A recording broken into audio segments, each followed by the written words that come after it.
નાયબ મુખ્યમંત્રી Harsh Sanghavi press conference કરી રહ્યા છે, સાંભળીએ। કેમ છે, બાથરૂમ છે કે નહીં, તમે શું અનાજ વધારે વાપરતા હો છો, ઘરની અંદર બીજી વ્યવસ્થાઓની શું પરિસ્થિતિ છે, આ બધું જ સ્વગણનામાં સાચી માહિતી જો તમે પૂરશો, સાચી માહિતી જો પહોંચાડશો તો આવનારા દિવસોમાં સરકાર દ્વારા જે બધી જ વ્યવસ્થાઓ છે તે વ્યવસ્થાઓમાં બી વધુ સારી અને અસરકારક રીતે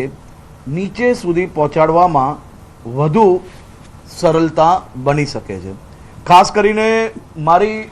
રાજ્યના સૌ નાગરિકોને વિનંતી છે કે આપના ઘરે અગર કોઈ સ્વગણના માટે અધિકારી આવી રહ્યા છે તો એમાં કોઈ બી પ્રકારના ઓટીપી આપવાના રહેતા નથી। જો આપ પોતે ઓનલાઈન કરો છો તો એક ઓટીપી જરૂરથી આવશે, પરંતુ કોઈ ફિઝિકલ એટલે કે કોઈ સીધા જ તમારા ઘરે સ્વગણના માટે આવે છે તો ફોર્મ જરૂરથી ભરવું, પરંતુ એમાં કોઈ બી ઓટીપી આપવાનો રહેતો નથી, જેની સૌ નાગરિકોએ ખાસ નોંધ લેવી। મારી રાજ્યના સૌ નાગરિકોને વિનંતી છે કે વધુમાં વધુ પ્રચાર કરીને આપ, આપના પરિવારજનો, આપના મિત્રો બધા જ આ સ્વગણનામાં પોતે ઓનલાઈન આની અંદર સંપૂર્ણ માહિતી પૂરીને ભવિષ્યની અંદર હજી વધુ વ્યવસ્થાઓમાં આપ સૌ લોકો સહયોગ કરો। આભાર।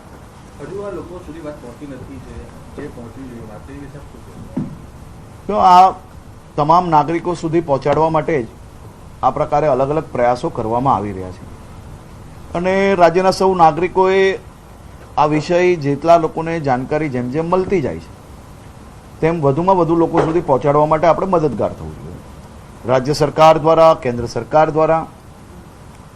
જનગણના 2027 નીચે સુધી પહોંચાડવા માટે વિવિધ એડવર્ટાઇઝમેન્ટથી લઈને સામાજિક કાર્યક્રમોથી લઈને બધા જ વિષયોની અંદર આ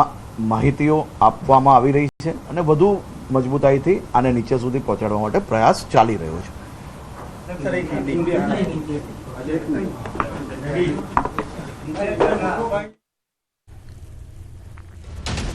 તો સ્વ જનગણના અંગે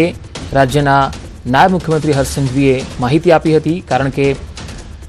ગણતરીદાર દ્વારા ઘર ઘર મુલાકાત પહેલા 15 દિવસ માટે જે પોર્ટલ છે એ ખુલ્લું મુકાયું છે, જેમાં વ્યક્તિ, દરેક નાગરિક સ્વગણતરી ક્રમવાર પ્રક્રિયા પ્રમાણે અનુસરીને કરી શકે છે અને આખી આ પ્રક્રિયાને 15 થી 20 મિનિટનો સમય લાગતો હોય છે। તમે પણ કરી શકો છો, પરંતુ એમણે એક ખાસ વાત કીધી છે કે ઓટીપી તમે જ્યારે સ્વ ગણતરી કરશો, જાતે જ ઘરે કરશો તો આવશે। 2027 में रजिस्टर किया है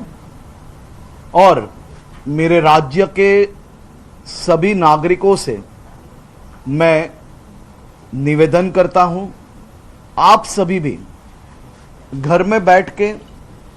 सेल्फ रजिस्ट्रेशन की जो व्यवस्था भारत सरकार द्वारा आप सबके लिए उपलब्ध करवाई गई है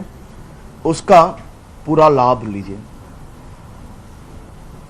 जनगणना के आधार से आने वाले दिनों में